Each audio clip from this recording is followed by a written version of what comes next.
Detroit is different. Detroit is different. I can feel it.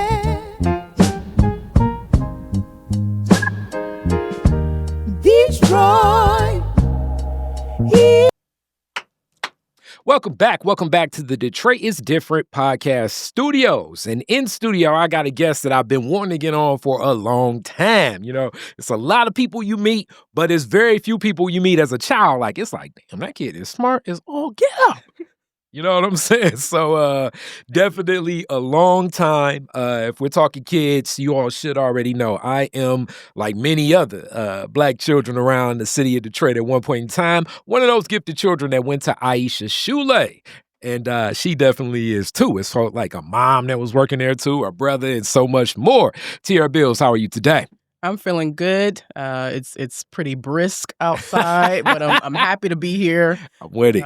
Really excited to join you today. Okay, definitely. So we always start these stories, and her mom will be coming on this year too. So y'all gonna get even more background of it. So we gonna see how it aligns. But your family's journey here in the city of Detroit, how many generations deep? Ooh, yeah. So my grandparents on both sides moved to Detroit. So on my mother's side, my grandmother, Mary Kelsey, she was from Indianapolis. Okay. So she moved her from Indianapolis. My grandfather on my mother's side, you know what? I believe that I know that they're from Georgia. Okay. I don't know if he was born in Detroit or if he moved to Detroit. He might have been born in Detroit. Yeah. But my grandfather, Dodie Kelsey, he was really where I got my sort of entrepreneurial spirit. Okay. And so we can talk a little bit about him, but he was fantastic, and he was a big starting point for our family here in Detroit. Okay, definitely, and it carries over in the whole family, as I know it, as far as like doing business and conducting business and everything. Yeah, absolutely. So my aunt Gail O'Neill, and her husband, they kind of carry on the tradition. So the tax service that she runs now was originally my grandfather's tax service. Yeah. Okay. Interesting. So now I got to get into Indianapolis. Do y'all still have family that way? It's still in Big Ten country. Yes, so we do. What was the switch from there to here, you think? Yeah, you know what? So if I'm not mistaken, I think that just opportunities in Detroit, brought them from Indianapolis. Some of these stories I actually, you have me thinking. Like I'm not exactly sure what brought them to Detroit. And also, similarly on my father's side of my family. So my father, his family, they were from Chicago and before that from Tennessee. So he was actually born in Tennessee. Okay. And then my grandmother's from Montgomery, Alabama. All right. That side. So Mary Bills. Yes. Yep. And as I always uplift, so many folks are from Georgia and Alabama. So you do got the roots there just through another city coming this way. Yeah. What side of town, what neighborhood do you remember as a child being like where your grandparents and them stayed? Where was they at? Oh, yeah. So we were East Siders through and through. So my grandparents, they had a house over on Helen. So this would be in between Gratiot and Mack. Okay. Yeah. So kind of, probably in walking distance from the Heidelberg Project. And so my mom, my aunts and uncles, they grew up there. And then they sort of branched out further east. Okay. So probably from the age of about 7 or 8, we lived further east in Morningside area. So my mother and both of my aunts, they were in walking distance in Morningside. All right. So family was east, and y'all even kind of packed everything else. Was the home over there like near the Heidelberg? I'm always like, okay, that's so East Grand Boulevard. East Grand Boulevard and between East Grand Boulevard and kind of like Gratiot, because Gratiot runs at an angle. Yeah.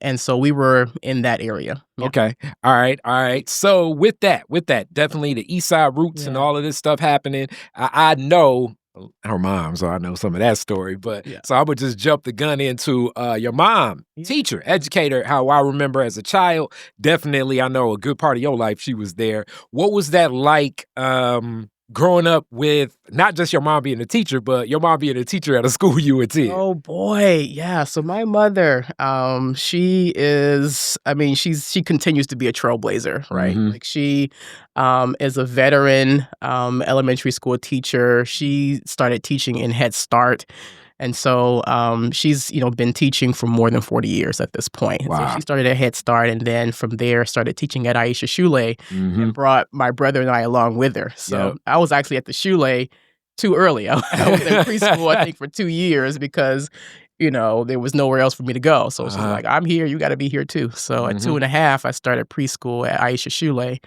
Um, and yeah, so we started out in that small building on the campus of Lewis Lewis College College of Business. Business. Yep. And my mom was she was my teacher at least twice. I mean, it might have been more than twice, but she was my first grade teacher. I believe she was my she was my preschool teacher, first grade teacher, and my I want to say third and fourth grade as well, because sometimes the classes were together. And so yeah, it was an experience. I'm not sure how many people have had that experience, your parents teaching you. Yeah. But it was like, okay, on the Q's and T's. And I just remember it being a responsibility. Like, you are the daughter of one of the Walimu here, one of the Walimu, meaning teacher in Swahili. You're one of the daughters of the staff person. Like, you need to demonstrate that that you know what the protocol is and how you should be behave. And so I remember that side of it, just feeling sort of the responsibility of and I don't want to say that it was a burden or anything. I think that it was just at a young age I remember feeling that, like, okay, well, you can't do what everyone else does. Yes. You have to set the tone. And also it gave me another lens, like, because I was always at the Shule, right? So I got to see all the behind the scenes, and I was helping, putting the classrooms together and organizing things. I was helping decorate, and what about teachers, they spend a lot of time curating their classroom space. So I was a big part of that. And I mean, really just everything that went on at the Shule, I was part of the the Shule babies, as they call them. Like, we were just always there. So yeah. Yeah, I think, and I didn't even know that until you shared that, because like I say, like, even as a child, it was like, okay, she's at that pace, but I never really saw it from the lens of your mom's here, and I never saw it as like you started way earlier than other students. I did. And I have like memories of points in time where it's like, yeah, I was at the Shule a lot, sometimes on weekends. I was there, perhaps a little early before school started. I was there certainly later after school was over. I was still there, So, that was a big, it was a big feature of my life. It really shaped sort of my childhood, spending a lot of time at the school. And also, slowly but surely the principles of the school seeping in. And now it's like, I look back like, this should be automatic. Some of these things that we learn about the importance of African-centered education, learning our history, reading our writers, and understanding, who the people are in our community that are the leaders and that we should be looking up to. So African dance, being involved in this very rich culture of African dance that is in the city of Detroit, and that has been for a long time. And we can talk about that as well. My aunt, Carol Butler, was actually the first person in our family to start studying African dance. And I'm going to forget the name of the book, but there's a book that talks about, I think it actually focuses on jazz in Detroit. There's a picture of her in this book. And if I can find it, I'll go back and let me know and pull up the exact book. But so I've, as an adult, I'm learning those stories. Like, where did we start doing that? Because, I dance, all of my cousins, Milano, Olanda, Terry, they dance. My mom she would bring me to dance classes with her. So she started dancing. And I think at the time I was very young. I was even, too young to be in the dance troupe at Aisha Shule. But I would go to dance classes with my mom. And very slowly, I think she started sending me to children's classes, and I was, starting to pick up dance very early. So I must have been, maybe 4 or 5 when I started dancing. Okay, and even more, like I say, as a kid, this is different. But I do want to uplift a couple different points that you already kind of touched on. But first, I'm going to start with one of the neighbors from my neighborhood. Aisha Shule had many matriarchs, different leaders that were there, but no one more present with the youngest of people than Mama Easter. Mama Easter ready. You right. And definitely like my cousin Kaylin. It's a couple people where it's just like, they was like Mama Easter kids. You know what I'm saying? What was that like for anybody that knows? I think one of the key I don't even know what, I guess I'm going to say like key figures in like all of Aisha Shule when it comes to a lot of things in leadership was Mama Easter. Because it's like Mama Easter was rolling in and she had like a posse of little homies with her all the time. It was like could like capture the attention of almost everybody with not what you would usually assume, like, everybody sit down or anything like that. So. No, Mama Easter ready. She was a big feature in my childhood. She was my preschool teacher, and she was at the school for many years, through my graduation. So I was started as a preschooler, graduated in the 12th grade from high school. She was there. And I feel like, I grew up with her grandchildren, and she had her daughter, she was, like one of the Shule mamas, right? And so really like family, like a lot of the mamas and babas, teachers at the school, they're like family members. And Mama Easter, she's a very special person, right? She had this amazing personality, right? So just, great sense of humor, very stern, but loving at the same time, right? So she was one of those, big women with big hearts. I mean, she was, small in stature. She's a small lady, but she had a big heart, and she played a big role in so many of the lives of the students who came through the Shule. Definitely, because I just always remember that connection.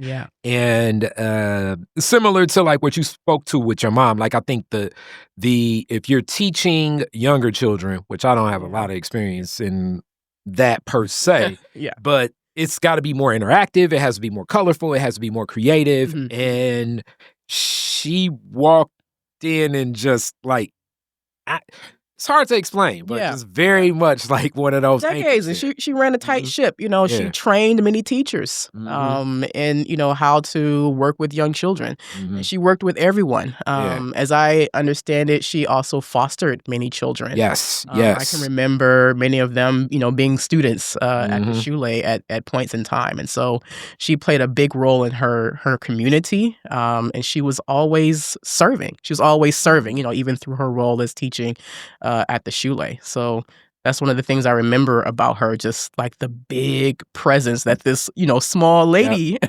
had on so many people.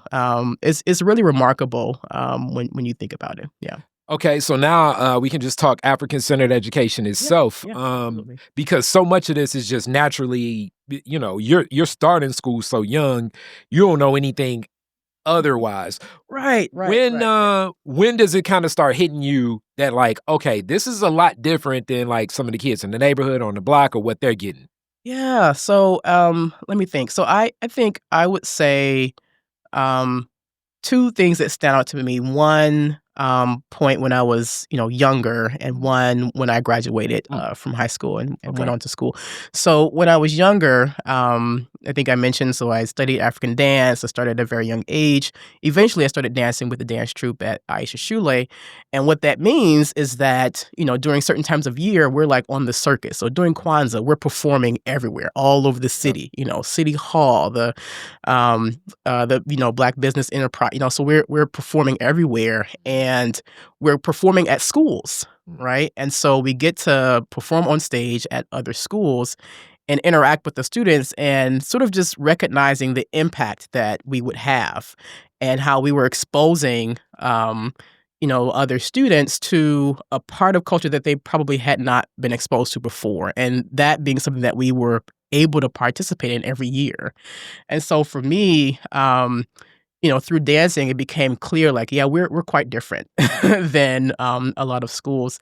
The other thing I will say is, at Aisha Shule, there were many rituals that were instilled in us. And so we had assemblies where we said pledges about, remembering our ancestors and, thinking Black, buying Black, praying back, loving Black, and basically just instilling in us a love for ourselves and our culture and our history, teaching us that our history did not start with slavery. And that being just a regular part of the curriculum, right? Like I can remember in middle school and high school, in high school in particular, having, African humanities and studying about African philosophy and scholars and reading their texts and their literature.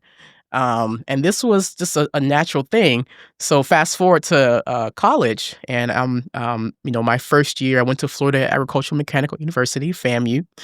And my first year taking my introductory courses and, taking African American history, and just how much of a breeze it was, because this is stuff that we've been learning all of our lives, right?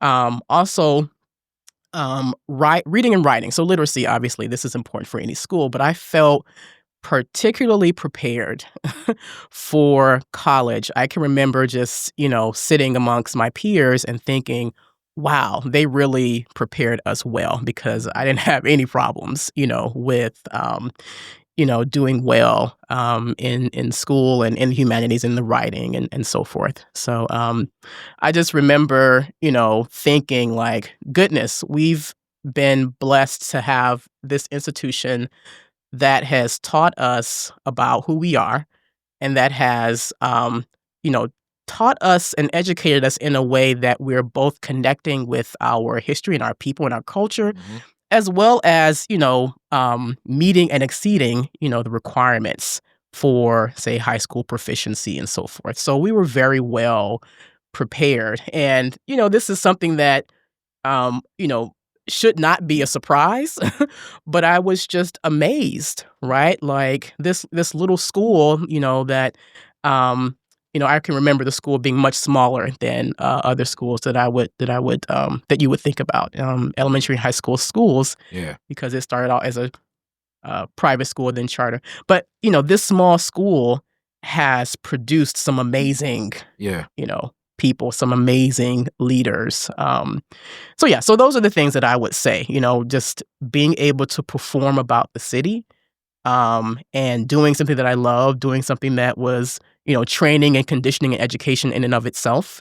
But also just remarking on my experience and my teachings and what I had learned and how well I had been prepared once I got to the college level. Yeah. Definitely. As you talk about like some of the scholars, and it's two that stand out. You're one, and then obviously Malika Pryor is not Malika. Like as far as like, it's like, damn, Malika's smart as all get it. You know what I'm saying? And it's not saying that was not, those same talents weren't present in other spaces and disciplines, but like almost like a person's just like off the charts with things. Well, hey, I am honored to be, discussed at the same level as my good sister, Malika. She's fantastic. Talk about it. Fantastic. Talk about it. And then also, just like speaking about like learning and cultures and everything, there at the Shule, it's not like we had like first and second grade. It was like the Maasais, Cushites, Dogons. We were named after. We're learning tribes and traditions just even through like the class that we're in. Yeah, absolutely. Yeah. So, and these are things that were just a part of the structure and the organization of the school. So each of the grades were, we had our grade levels, but we were named after African tribes. So we had the Maasai, we had the Nubians, we had the Kemites, we had the Ashanti. Yeah. And then when you got to the 12th grade, you were Taifa and Pia. So, and I'm gonna mess myself up. I can't think of exactly what it is, but it's a new nation, right? So it's preparing our youth to become the new nation. Yep. Right? Yeah. And you've already kind of dipped your toe from an African Center School to HBCU, and one of That's right.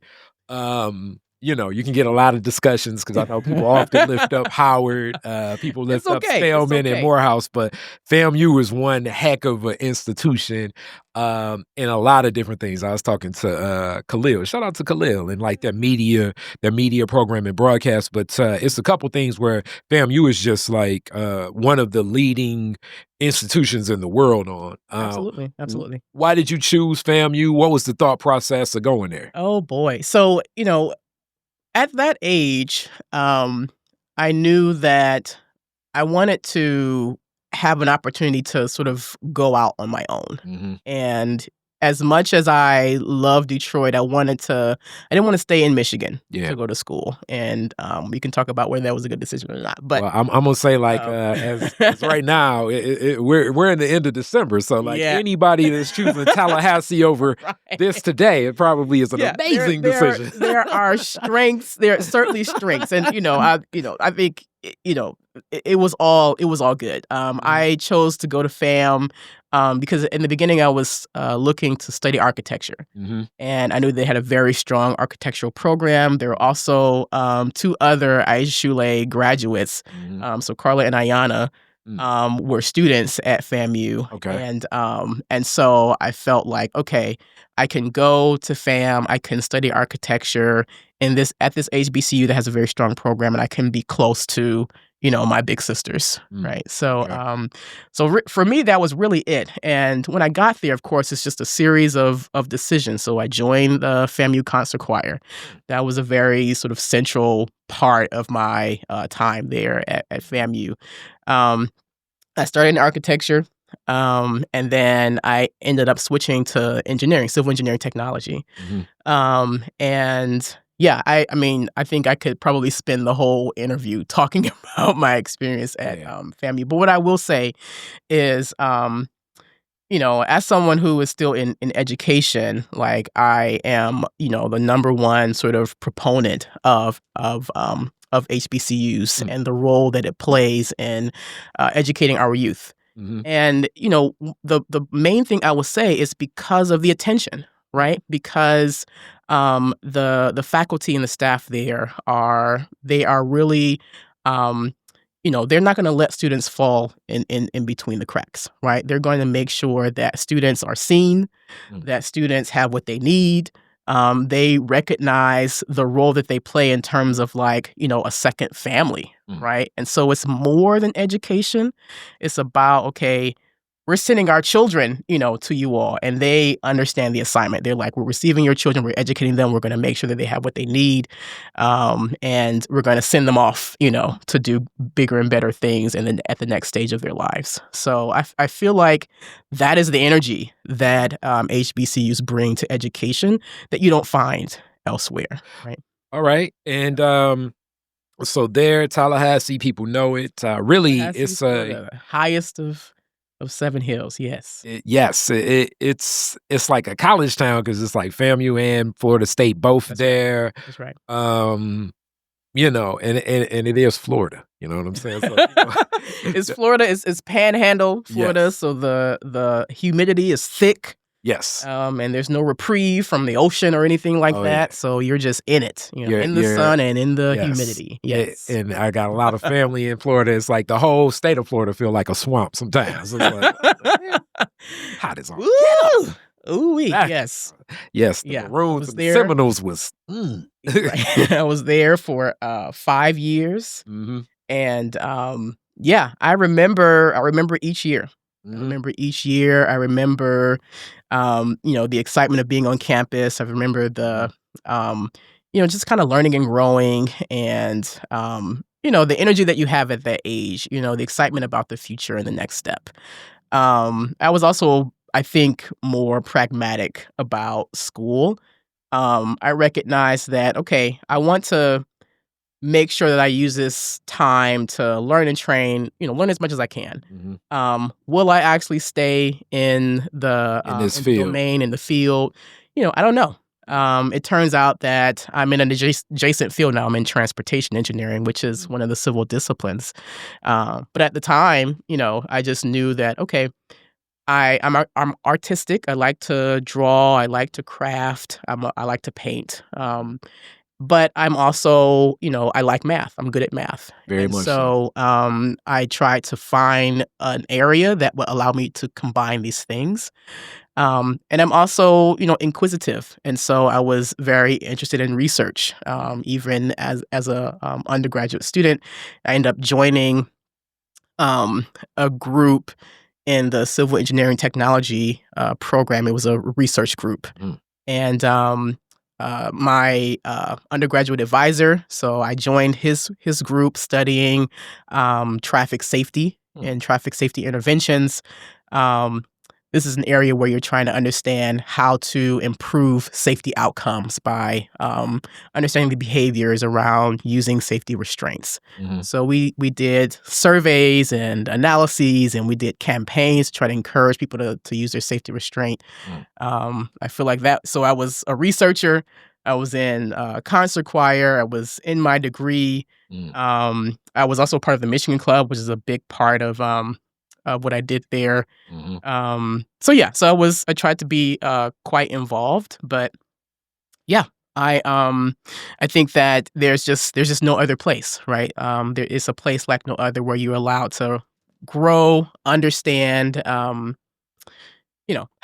opportunities to grow, find opportunities to learn about what are the things that you like, so that you can make a better decision at that next step. All right. So I definitely want to kind of get into a little bit of that civil engineering. As, I can be a nerd about many of things, but for a lot of you Detroiters now, like where we understand like certain things change over, like here, it's a couple exits like this, like Telegraph, like 14 Mile and 75, where they do you guys have seen it, where like you're driving towards traffic, then it swerves out and everything. So like, I know Detroit's like, when the hell did this happen? I know that's how I was. But like a lot of these things, and I didn't find out till working on, it was another project that I was working on, and it was talking about like a lot of these bike lanes, studying things. So like the knowing how to research things, how people interpret things, but also culturally being connected to like whatever's happening in that community can decide where things go. Like even, like the Lord knows I got a light up here that's like the longest light on earth, but a lot of that stuff is kind of, it's a lot of data, research, what's going to impact human behavior in certain ways, that kind of goes into that. What was it about the civil engineering that was like, I kind of want to connect with this? Also being aware of FAMU has a strong history of not just politicians themselves, but a lot of, I definitely would say like a lot of those southern cities and states and stuff, like a lot of the staffers are people that went from, that are from FAMU. They're from Florida, from local areas. Yeah. So that education kind of carries. What was it that kind of piqued your interest into it? What was your thought process? Yeah. So I started participating in the transportation research group. And as a result, I was able to qualify for fellowships. And so I was earning funding for school to pay for tuition and so forth.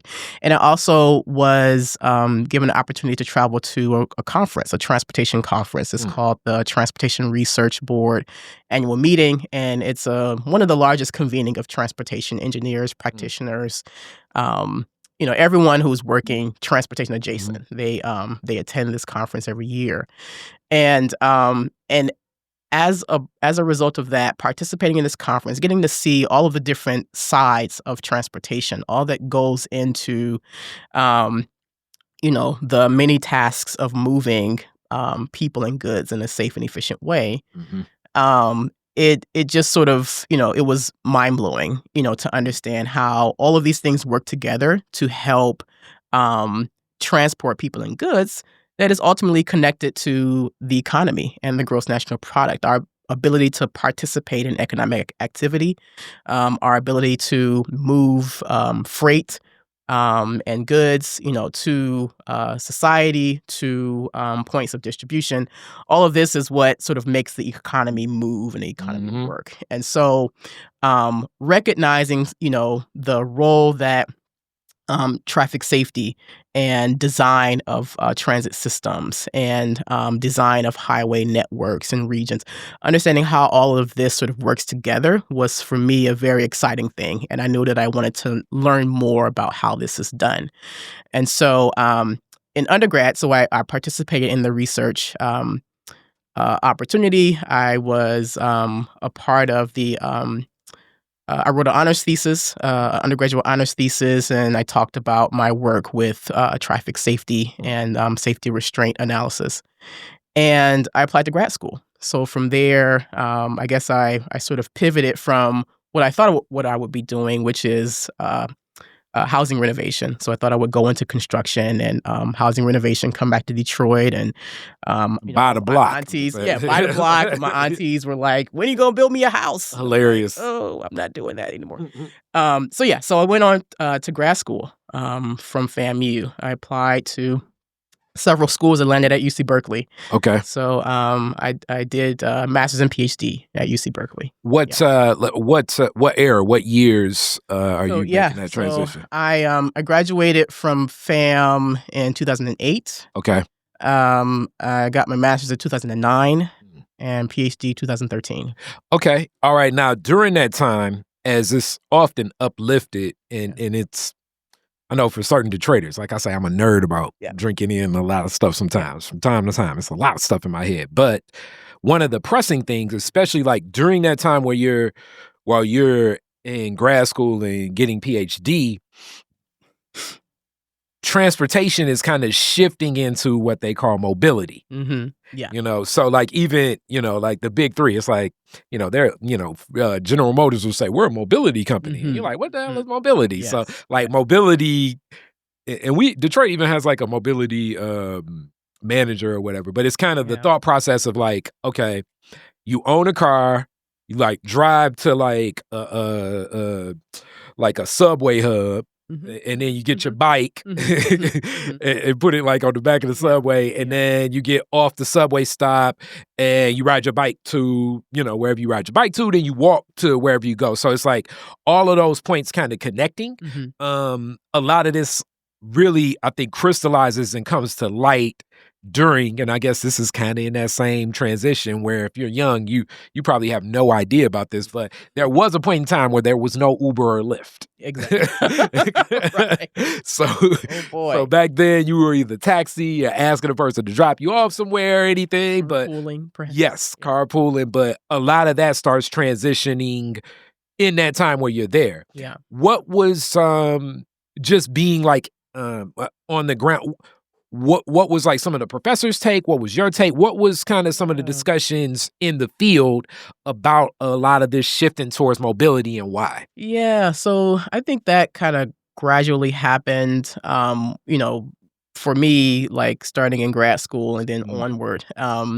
So the way I would describe it is that there is sort of a rebranding of transportation industry where they're moving from, just being auto manufacturers and, selling cars to, technology companies. So integrating technology and now being providers of not just cars, but the other types of technology, software, what have you, that help people to move, help goods to move, and so forth.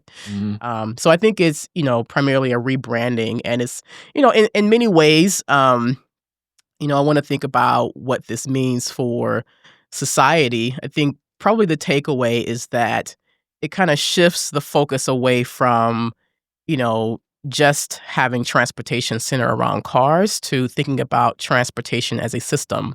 And the reality that, for some people, it is about owning a car, right? Yeah. Because, class is associated with a car. Your standing in society, if you have a car, it's like, you're one step above.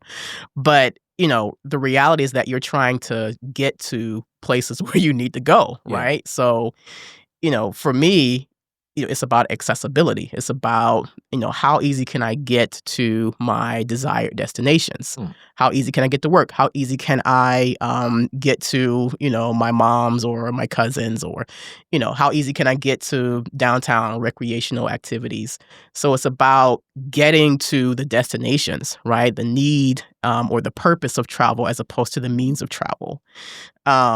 And so for me, I think that is the most important thing, is shifting away from transportation being all about cars to about what you're trying to do with those cars, the activities that you're trying to satisfy. And that's how we, talk about things in travel behavior research. We talk about the activity patterns and the needs for traveling. So you're trying to get to work. You're trying to, hang out with your friends. You're trying to go out at night. You're trying to get to restaurants. You're trying to engage in activities. The means of doing that in some cities is very auto-oriented, but in other cities it's not. If you're in San Francisco, you're in DC, you're in Chicago, you're in parts of, these major cities, you can get many places very easily on transit using Uber and Lyft, perhaps, using micromobility, which is, e-scooters and e-bikes and so the little electrical scooters that people ride. Yeah. So, those are sort of what we call dockless systems, where you can just pick one up. If you have the app, you can, pay for the fare and take it to your next place and just drop it off wherever you are, right? So it's a kind of a end-to-end sort of system. So anyway, so I think that's the most important thing. So the branding has been all about mobility and mobility as a service. Maybe you've heard these terms.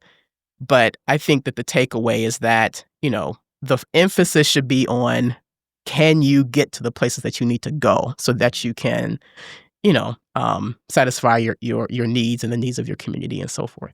So definitely, and I guess that would be like probably like the year you graduated, like maybe 13 to like 17. Those scooters are most majors, like almost everywhere. It's like, you see like 6 of them like stacked up. And then if you ever been out late enough, you'll see like a van picking up a bunch of them. And the relationship with those, actually it's a contract of a Black company here in Detroit that are looking to add that, because all of this still gives back to like civil engineering. You have to have relationships with the city. It's liability with a lot of this stuff. Like, it's not as simple as like, hey, we just gonna drop off a bunch of bikes somewhere. People gonna pick it up. Like, it's other steps into it. And California itself, and it blows your mind. Like, sometimes you see stuff in other places, but California has these carts that like you'll order food, it'll drive like. It's weird. It's like so almost like what's the maid on the Jetsons or something. That's right. It's like on campus. So we haven't gotten to that. So but at UCLA where I work, you can order pizza food via robot. So there's an app just like Uber and Lyft. You get on there and you say, I'm here. Yep. I want to deliver to this pickup spot. And so it coordinates where you pay for your food. The robot picks up the food, brings it to the pickup spot. You walk out, have a code, you reach in, receive your food, and then go about your business. Yeah. So that's mobility. It's not just about, you traveling somewhere. It's about addressing your needs. Right. Right. So, in many cases, it's more optimal for a robot to bring it to you, deliver it to you, than for you to be traveling out to. And stuff like that. Just, you know what I'm saying? Like, I just turned 40. It just like, it blows your mind because you're like, what the hell is that? Yeah, it's new. And you know what? It's all very new. It's not, I wouldn't say it's like, this is standardized by any means. In many ways, these are still kind of pilots and experimentation. And because there's a lot of work that needs to be done in terms of like how, our everyday person is going to receive, robots rolling up and down the street and so, there's still lots of study on sort of, interactions between these types of technologies and people. And that's what I was going to ask, because even with the scooters, a lot of data, I mean, obviously it's tracking a lot of data. Mm-hmm. What are like, and I guess it's multiple interests, because it's like the business interest, then you got like, I guess, political interests, and then just human interest itself. What are like a lot of people just kind of looking for in the research that they're, as the information is being gathered? Yeah, so this is a great question. I think that as society, we're kind of used to this idea of sharing data. The cell phones that we all carry. Yeah. If you want to use Google Maps, you're using that free service in exchange for data, right? Mm-hmm. So they get access to your data, they package it up, they monetize it by selling it to third-party companies, right? Mm-hmm. And these companies, they provide data on travel activities to planning agencies. There's lots of different ways that the data are used. It's used for marketing analysis and so forth. And so, you're right that there are these different sort of stakeholders, you can call them. And, on the people side, we're the consumers. We're using the technology. We're generating the data. Mm-hmm. And, our decisions are also generating data. We're ordering, supplies and so forth. That's stimulating data that is generated from freight and all that kind of stuff.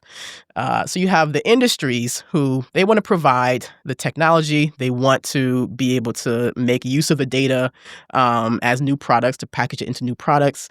And then you have planning agencies, right? So in transportation, we have public agencies that are responsible for carrying out the planning exercises. So fixing the roads, if traffic congestion is increasing, they are going to figure out, okay, how might we need to, construct improvements to the infrastructure, or introduce some sort of traffic control to help manage traffic. So they're doing planning work periodically. And in the Detroit area, that's SCAG, the Southeast Michigan Council of Governments. It's a metropolitan planning organization that's responsible for transportation planning. And so you have these different stakeholders, and we're in this age of big data, right? What does that mean? That means that we're using lots of technology that produces lots of data that can be used for various purposes. So we won't have to go out and manually collect data, because we are, by nature of us using these technologies, devices, it's generating lots of data that we can then make use of for different purposes. In transportation, we're trying to figure out, okay, what do the traffic patterns look like? Right? Where are people going? How many people? What are the traffic volumes? What share of travelers are using different modes of transportation, right? And then by extension, we can do planning. We can ask questions like, if we change something about the transportation system, who's going to ride this new service, right? Yeah. How is it going to change demand? And so we're doing this type of analysis with the data so that we can do predictions that help with modeling. And that's the type of work that I do. I work with travel forecasting, understanding travel behavior, working with a lot of those different data sources, a mixture of things, survey data, and to an extent, some of the big data and say passive data. To understand mobility patterns so that we can effectively plan for future transportation services. And as you say that, I definitely know it's a group of people that's like, see, it's everything changing, and it is it definitely, especially when it comes to a lot of the AI technologies, what it does and its impact with water or the cooling. That's impacting. But also, I'm one to uplift, I always jokingly say, like, as the car was coming out, it was somebody with a horse and carriage, like, oh, I'll never get one of those things. Like, things change. Yeah, technology changes rapidly. Yeah. Very, very much so. And it definitely, you Detroiters completely understand this, because as we say, it's like two seasons. It's like either cold or it's construction season. And sometimes it runs into both. But right now, me being off Davison, and this is really impacting a lot of the freeways where like 696 is just closed. Yeah. But this is a lot of like the engineering that goes on, like the detour signs, even though I swear those detour signs never really take you to where it's supposed to go or whatever. But this is it's it's a lot that kind of goes into that. So that's one project. And then another one that definitely is on the hearts and minds of so many Black folks here, but the I-375 project, where it'll be raised again, where formerly Black Bottom was, and now it'll be come back to a term, a walkable community. Yeah. So it's what does that mean? How does that impact? How are these decisions being made? It's a lot of So all of these things are connected. The transportation planning process is one thing. It's something that sort of continues to run. So you have practitioners and engineers and planners there. They're doing analyses. They're trying to understand what the needs are. They're doing community engagement. They're asking people. They're taking a look at the best data that they have available, and they're trying to understand what the needs are, and then come up with potential solutions. And this is something that happens every 4 to 5 years. So the region will put together literally a list of projects that is the outcome of engagement plus analysis that they put forth for funding. One of the things that you mentioned, I think this is important. So, engineers and planners, we don't always get it right? So this is one of the things that I'm really interested in. How can we do a better job of making sure that the plans that we put together, the infrastructure that we build, aligns with community needs, and is inclusive of everyone's needs, and not just the dominant population or the dominant travel patterns. And so the projects where we have these, construction projects. We have, I-375. We have, the 94, so, bridge reconstruction and renovations. This disrupts, traffic flow. It disrupts everyday travel. And, in the long run, the hope is that everyone will benefit from this and things will, improve. But you're talking about projects that can last, construction can last, 5-10 years, right? In that time frame, people are being cut off from amenities. They have to do detours. If there's not proper management of those construction sites, you can have safety hazards that pop up. You can have what we call like signal spillover, where traffic is so backed up that it spills into, a downstream traffic signal. So it's blocking up that adjacent traffic intersection. So there can be lots of problems that happen if that is not managed. And the reality is that in some communities, construction projects are managed very well. Things are nice and clean. There's proper signage so people know where to go. They're less likely to be cut off from like essential amenities. But, in Detroit, my sort of anecdotal experience is that that's not the case, that we have to do a much better job of managing transportation projects such that we're not completely disrupting the lives of community members and causing sort of, unsafe driving behaviors because of improper management. Yeah. And as you speak about that, like, definitely it also impacts, as you said, like, my business hat. It impacts a lot of businesses because Absolutely. Even if a construction project is like 1 year, I've had friends have to close the doors of their business because, and I mean, I'm not necessarily saying I'm not gonna be the person to do this, but if you're, if like your business is like, oh, I'm right here off 696, you gonna come, you know what I'm saying? It's perfect. But now it's like, okay, that'll be shut down for a year and a half, and I have to, now, rearrange how I would get to you. I'm not gonna get to you the same way. How that happens, when that happens, in adjusting for this, because oftentimes it's like, all right, you kind of just got to grit your teeth and bear it. That's even like one of the shout out to April and a lot of stuff, but like Light Up Liver Noise, the program that they started where they do a series of events was just associated with the removal of the median that had just. It was just tougher to get down liver noise. So a lot of those businesses are like, damn, what can we do? You know what I'm saying? Let's come together and let's try to do something, because if not, I'm going out of business. Yeah. And a lot of the work that I do is called infrastructure impact assessment. And so that, it moves beyond transportation. But when it comes to transportation, these are the impacts that we need to be aware of. And really, the mechanism for making sure that planners know this far ahead of time are the community engagement activities. And so these public meetings, they seem boring at face value. You got that right. Sometimes you can have some strange folks come out with some strange ideas. Anytime it's a public forum and you don't have that, then you know something's off. It can be a lot going on. Yes. Nevertheless, these are the mechanisms for making sure that planners and practitioners, when they are trying to figure out, how to go about design. So this is the project planning level. This is the opportunity to say, hey, all of our businesses are going to be impacted. This is going to drive down our revenues, is going to affect our livelihoods. I'm a type of researcher that comes up with measures like what are the ways that we can develop indicators of these types of impacts on communities so that we can integrate them into the planning process.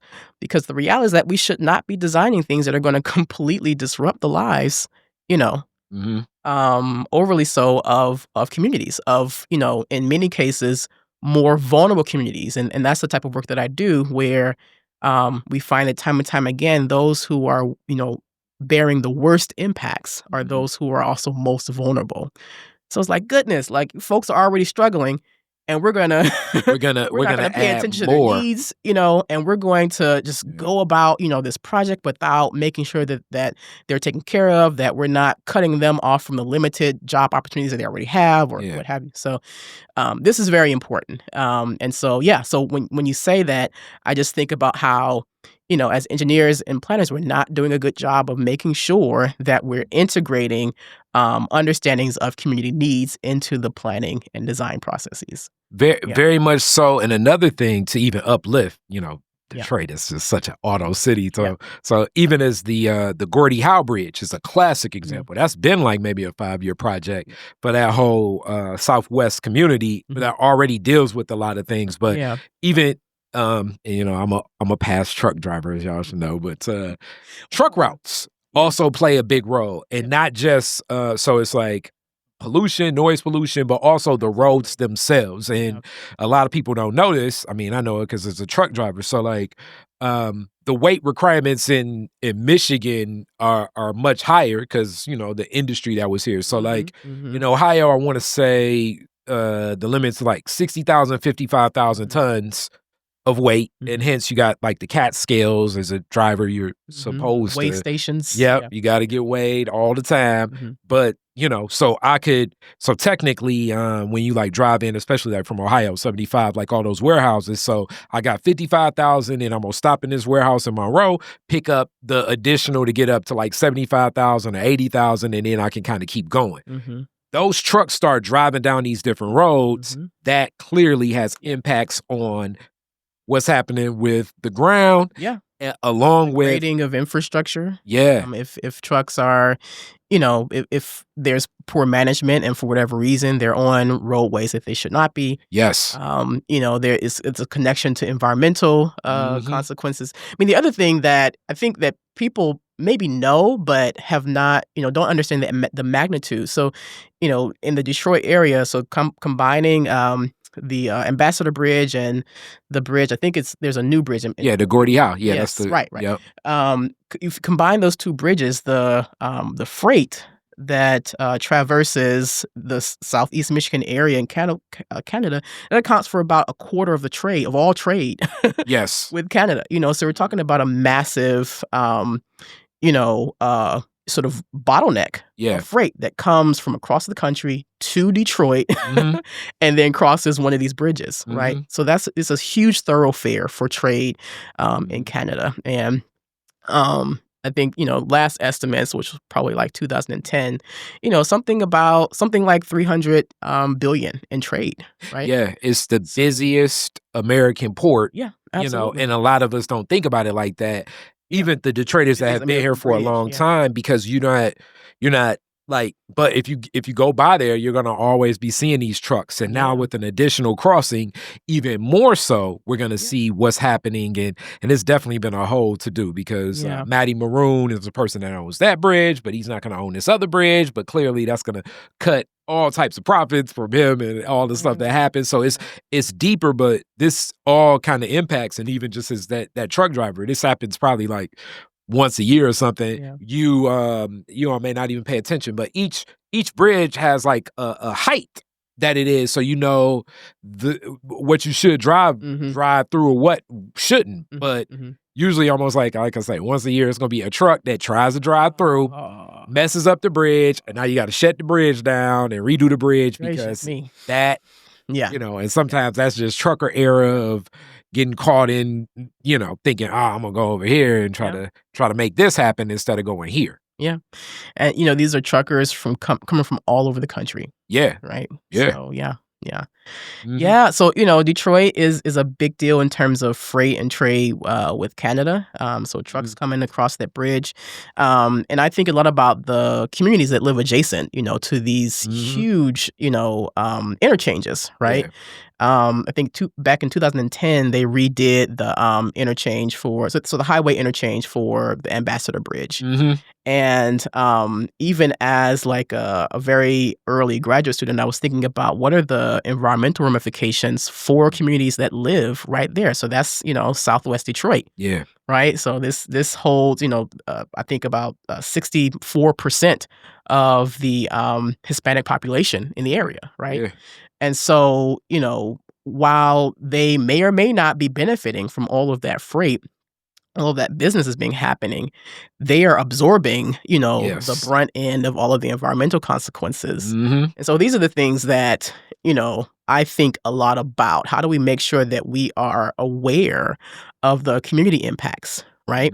And it's like, you know, we need to be talking to communities, but we also need to be thinking and reflecting on, okay, if we have, you know, potentially vulnerable communities adjacent to these massive projects, we need to make sure that we are aware of the impacts and we are prepared to mitigate negative impacts, right? Or compensate people for their inconvenience, right? Yeah. And this has been present really kind of like I would say Southwest Detroit all the way through, like I consider like downriver, like River Rouge, where you see everything that's happening. And I mean, clearly, and Teresa Landrum, shout out to Teresa, she's going to be on here, one of the key activists in that Southwest footprint. But, you know, you look at the asthma rates, you look at cancer rates, all of this, it plays a factor in those communities because all of the industry and all of these things kind of happen in which kind of go back to a lot of the roots of the work you do, which I got two other questions kind of in that same space. Absolutely. So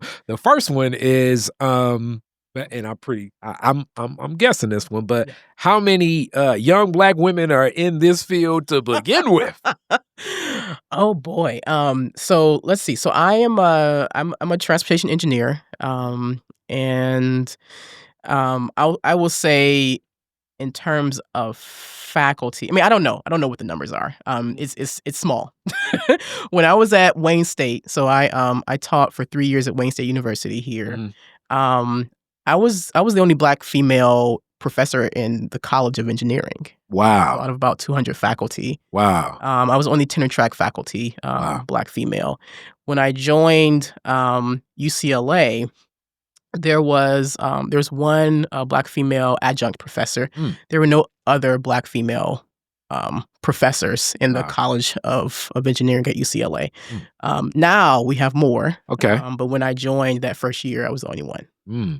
So I definitely think that plays a role. And then the other thing with UCLA, back to like my trucking. Thank God I didn't have to truck out there. But like it's a couple cities where just the traffic is like, Atlanta's becoming it, depending on the time of day. But DC, and I think some of that definitely is like, that's another city that I really think is like a swamp. But the other one being where LA traffic is different. It's different. It's different. It's on a massive scale. You know, so traffic, it follows, you know, demand. So the places and the locations that are going to be most congested are places that are kind of sit in between where most of the people live and where most of the people work.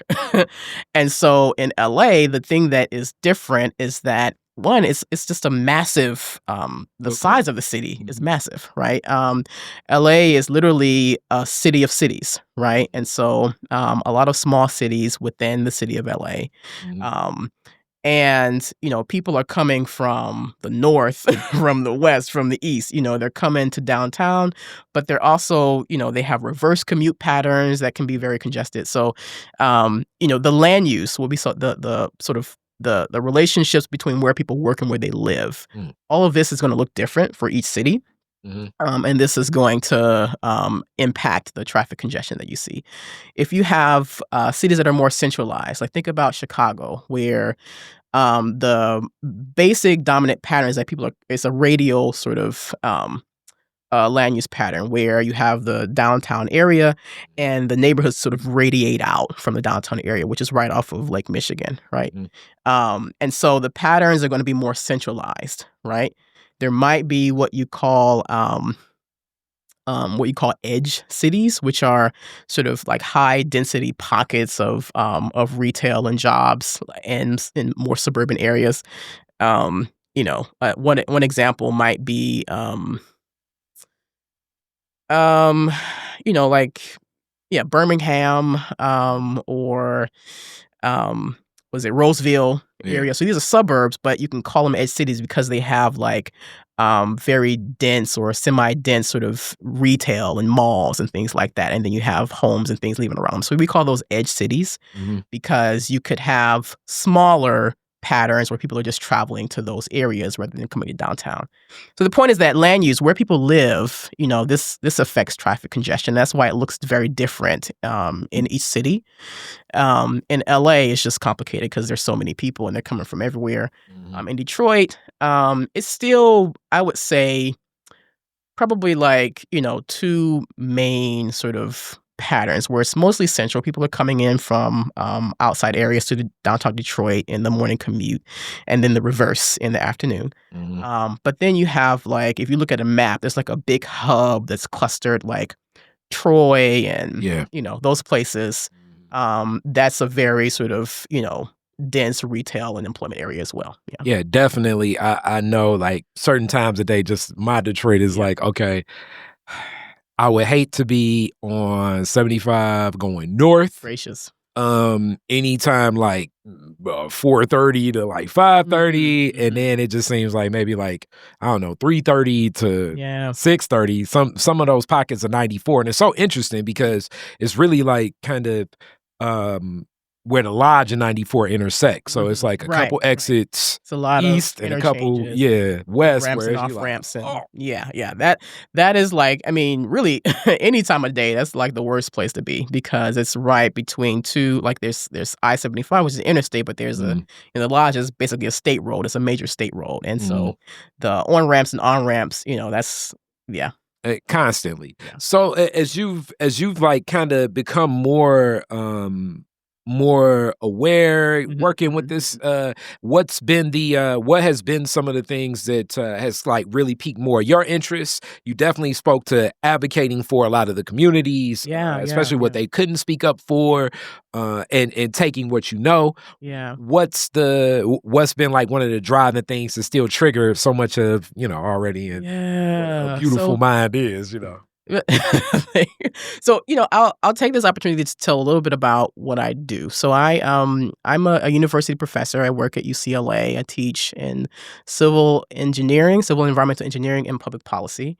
I'm a transportation engineer, and in transportation, there are different types of engineers. There's some engineers that kind of study traffic flow, and they design traffic signalization. They design other types of like ramp metering. Like, I don't know if you've been to cities and it looks like a traffic light that's on the on ramp. Atlanta has a lot of that where you like, those are ramp meters.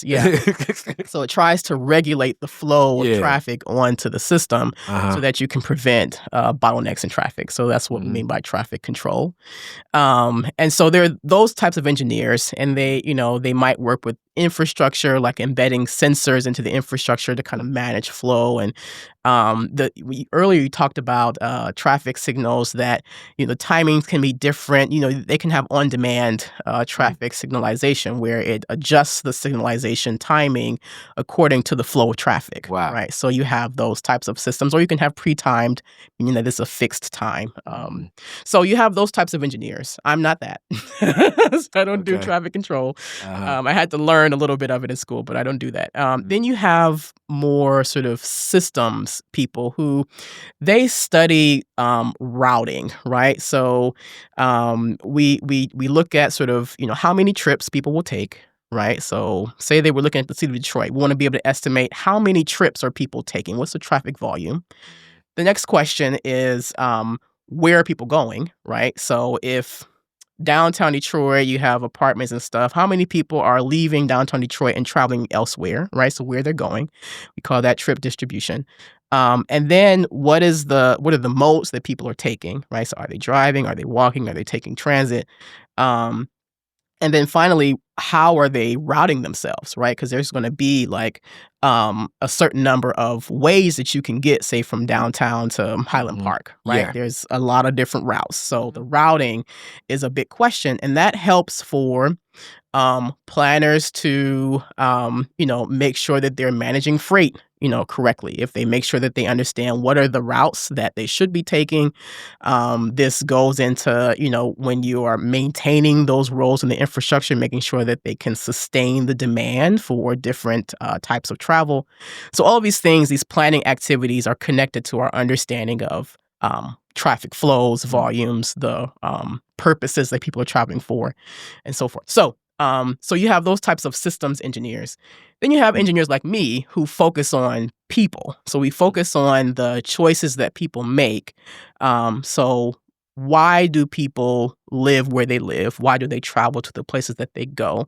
Why do they use the modes of transportation that they do? Is it because of the cost, right? Like, do you use transit because of cost sensitivity and you don't have access to a car? Or are you choosing to use transit because you are concerned about the environment and you're an environmentalist and so you want to limit your use of carbon footprint? Yeah, you want to limit your carbon footprint. So I'm the type of engineer that focuses on the people side of engineering.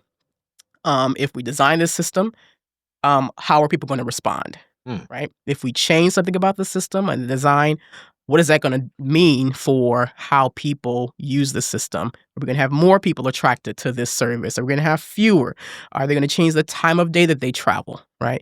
So I'm interested in all of these questions because it helps us to effectively plan for transportation infrastructure, and it helps us to understand what types of projects are going to satisfy and address needs of travelers. That's deep. I love that you were able to break a lot of that stuff down. This is, it's like, man, we live it, we're thinking it more because clearly in this motor city, we're more, you kind of, as they say, you need a car in Detroit, just the way it's laid out for many reasons. But definitely, you're giving some key insights into like stuff that we need to follow more of. So your question was, about what are the things that excite me, and so I wanted to sort of give the stage. Overview, And my specific area of study has to do with, I think I mentioned, performance assessment, right? So this is we're engaging in planning. We're trying to understand how to whether we need to add a new lane or take away a lane, right? For I-375, they're, doing scenario analyses to understand what's going to be the picture of this piece of infrastructure that's going to continue to support demand.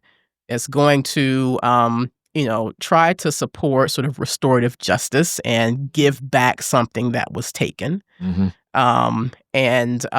So we're trying to meet multiple objectives. And so my interest is in making sure that in that process where we're assessing like the benefits of a certain infrastructure design, that we have rich and meaningful indicators of community benefits, that we understand how these benefits are going to be distributed across the population. So in my line of work, we call that equity analysis, where we're trying to understand the distribution of benefits across communities and ensure that we are not overly burdening communities that are more vulnerable, right? That's the legacy of the interstate highway system in this country, right? So for those who may not know, when they were rolling this out back in the 50s and 60s, there's, in every major city, there's a story of a Black community that was raised or displaced. So here was I-75 in Minnesota and in Rondo, in St. Paul. The community of Rondo was displaced by I-94. In Oakland, there's a stretch of highway in every major city where, for whatever reason, the land that they acquired for building that infrastructure, the right-of-way, was taken from a Black and immigrant community. And there's a lot of study on this. They call it, sort of restorative justice to try to redress environmental justice issues in transportation. And so the I-375 project is one of those, right? Because that was the Black bottom community that was displaced. And I actually talk a lot about that story in my work. And I'll just say quickly, it's because of the scale of impact. So in most cities, maybe you'll have 1,000 households, right, that were impacted. In Detroit, we're talking about the entire Black bottom. You're talking about between 200 and 300,000 residents that were impacted by the construction of I-375. So that's the same size as like St. Louis or Tampa, Florida, right? So you're talking about a whole city that was displaced in order to make way for infrastructure. And then at the same time, they weren't able to freely relocate where they wanted to, right? Because there was redlining, there were neighborhood, there was, housing discrimination that prevented them. So this was a really tough situation. There's a lot of documentation on it. I'm going to forget the names of the projects, but, you can, do a little bit of research and you can actually listen to narratives, right? Of households that were impacted. My own family was impacted. That's another thing that I talk about in some of my presentations. I show a map and I show where my grandmother lived as a child, which is across from St. Jehoshaphat's Church, which is still there, off of I-75. She lived across. She has stories that she would tell us about her looking into the church. And so we have an idea of where she lived on Hastings Street. And, she too was impacted. They had to, they had very little time to kind of pack up and get out of Dodge, right? There are audio accounts or interviews of people who said that they woke up and there were bricks coming through the window, right? So they were given no time at all. Like no notice. Pack up their lives, and get out, which is crazy. And definitely shout out to, I got to send an email to that, but shout out to Black Bottom Archives and all the work they've done in reference to that. It's currently an exhibit at the Detroit Historical Museum of Black Bottom Archives, and I believe it'll be there through March, I believe. But really, it's very immersive.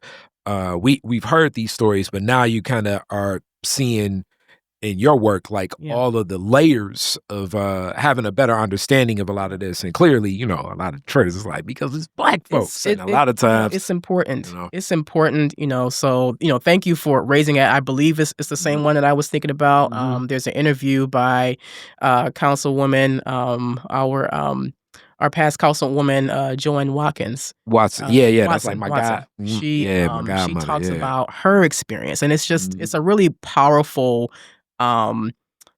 project that weaves together all of these stories so that you can really see and understand how people were impacted and how it still lives with us today, right? And also, it's not that far. It's not long ago. You know what I'm saying? Like, this is like right there. You know what I'm saying? Not that long ago. It's not about, this is something that was far in the past. It's a part of our living memory. Yes. Right? People remember, right? Even if you weren't there, you heard story after story from your parents or grandparents about what happened. So many of us in Detroit are still living with the impacts of what was done when they constructed I-375. Very much so. And I mean, even it's so funny because like where I stay is very close to the Davidson Freeway, the world's first freeway. I got pictures of my mom being like a kid playing down in the pit. Wow. of them building Davison, and that displaced people. The build of what happened with 96 displaced a lot of people. Like it's a lot of things. I mean, even one of the interviews I did with Mudu of a lot of what happened with 8 Mile when, center line back when it was there, because it used to be like on the other side was nothing but like farmland and everything, but that impacted a lot of people. So it's layers of like, what the choice. So knowing now that you can add and substantially connect to, y'all know how much we talk about it, especially in public comment, the community benefits, ordinances and agreements that stand of like, this is what it should look like. Even as Henry Ford's expanding to their cancer center, and that's changed some of the streets over there, because also things like that sometimes like play a pattern in all of this stuff. All of these things are connected, and I have to go back to community engagement, and it's one of those things that it's boring. It's a task, right? But even if you can't go to the whole meeting, but you can stop by and write some notes and leave them, or stop by and say, I'm for this project because of X, Y, and Z, or I'm against this project because of X, Y, and Z, and then dip out because you got to go pick up your kids and get dinner. That is still invaluable, right? Because in absence of that, planners don't have recorded information that they should be leaning on to guide the designs of these projects, right? So it's like, I think that we should be flooding these meetings, even if it's a drive-by. Like, okay, I wrote some notes, I'm gonna ball it up and throw it in the door. Do whatever you can, because these are really the only opportunities to do that. And at the very least, these, the planners won't be able to say, we didn't know, right? It's important to overwhelm them with information, especially these projects that are in the communities, right? It doesn't mean go out and be against everything. It doesn't mean that you should be saying, this is what I want the infrastructure to look like. It means what you should be doing is letting them know how you are impacted, how your life is impacted. That's the most important thing that community members can do to be involved and to help guide these projects. I told you guys this was a guest I was waiting on for a long time. Now y'all understand. Y'all understand. Yeah. So this is going to definitely help us as a lot of things are changing in this footprint of this city. And really, as you speak of this, it's a little bit of engineering, but also kind of into like some anthropology kind of coming together, connecting, or sociology, which is of anthropology. So cultural anthropology, it's all connected because as engineers, like I'm also one of those sort of interdisciplinary researchers where we're trying to learn what we can about investigative work, right? How do we learn about communities' experiences, how they experience the infrastructure and the changes? That's how we come up with measures that are going to be meaningful, right? Yeah. And not just relying on sort of like, traffic times and volumes, right? That's pretty simplistic. We want to know that, 80% of the businesses will be shut down for a year. Yeah. Right. We want to know that, if we're looking at the overall picture, if you're coming from Roseville to downtown, you're fine because you're just shooting up 94. But if you live off of Gratiot, and Van Dyke, then your travel time has ballooned from 5 minutes to, 45 minutes. So we want to know how you are impacted by construction, by the final project. These are the really important things that we don't hear enough about and that we don't have enough information on to include in the planning process in a more standard sort of, best practices way. I love it. And as we get to a close, and thank you so much for this one. Classic Detroit is different questions now. Yeah. Okay. All right. Your very first car, as we talk about. Ooh-wee. And what year did you get it? Yes. And what type of car was it? Yes. I had a baby blue 88 Oldsmobile. Okay. 88 Oldsmobile. All right. Yes. When did you get it? The year was 94. The car year was 94. I got it in... This would have been 2004. Okay. All right. So it had 10 on it. Oh yeah. Okay. Yeah, it had 10 on it. So it was my mom's car. Okay. And that was a smooth ride. Okay. I mean, I call her Betsy, back when we named our cars. Yeah, you got Betsy was my girl. She sat in the driveway for a few years. Okay. I came home from college. I'm like, I need a car. Uh-huh. I worked that summer at the Shule. Okay.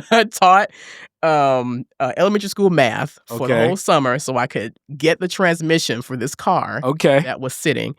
I think I still didn't have enough. My grandmother gave me the last like $300. Shout out to grandma. Shout out to Mary Kay. And I was able to get the car done, buy new wheels, drove that bad boy from Detroit back to FAMU. Oh, for real, Tallahassee? Smooth ride. Okay. Right. Okay. And took another Shule daughter, so Shelby Bennett. Shout out to Shelby. She came to FAM that next year after me, and so I helped drive her to school in this car. So that's a whole nother story. But, Okay. so lots of connections, to the Shule. The Shule has provided so much for me. It's like I can't even, thank you doesn't even begin to express, my gratitude to. I love it. What Mommy Money did. I love it. But yeah, so that was my first car. And she served me well. I'm with it. Served me well. Yeah. I'm with it. All right, next question. You're the DJ at the end of the fireworks at Woodward and Jefferson. You get to play 2 songs. What songs you playing? Ooh. Oh, end of the fireworks. So this is a hard one for me. Let's see. So Sounds of Blackness. Okay. which be optimistic. As long as you keep your head to the sky. I'm with it. I love that song. 2 songs. Let me see. And let me think. That's the one that's in my head right now. Probably I have an old heart. I have a whole music heart. So probably some Aretha Franklin. I'm a Aretha baby. I probably could sing through all her songs myself. Yeah. So you're not picking one? Yeah. So I would pick. I know if I'm picking Aretha, so then I'm playing Rock Steady because we're gonna be Rock Steady. There you go. Mm-hmm. Yeah. Yep. Yeah. She That get a little funky with that. Oh yes. Rock Steady, baby. Yep. Yeah. I love it. Yeah. All right. Last question. You could rename Woodward after one Detroiter. Who would it be and why? Ooh. Okay.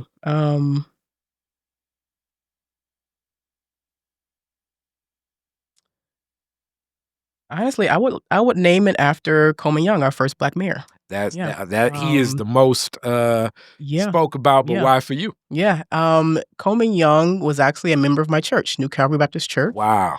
And the church was very active in his campaign. And yeah, I just remember reading about him and understanding the tone that he took and how he really changed the tone for what was Detroit, but also Black Detroit, where, like we are, we're going to be self-determining, right? We're going to, do for ourselves. We're going to, continue to build and grow despite, the things and the forces that come against us. So I loved his attitude. I was very young, when he was around, but, I've read quite a bit about him. And the one thing that I take away is, the force that he was and the tone that he set about self-determination. Yeah.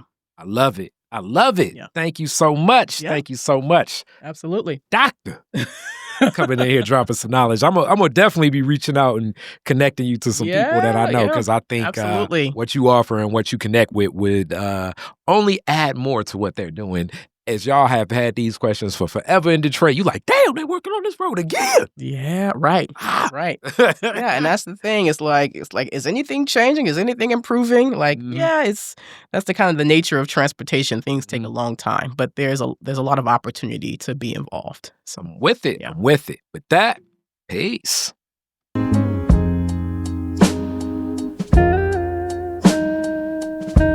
Detroit is different.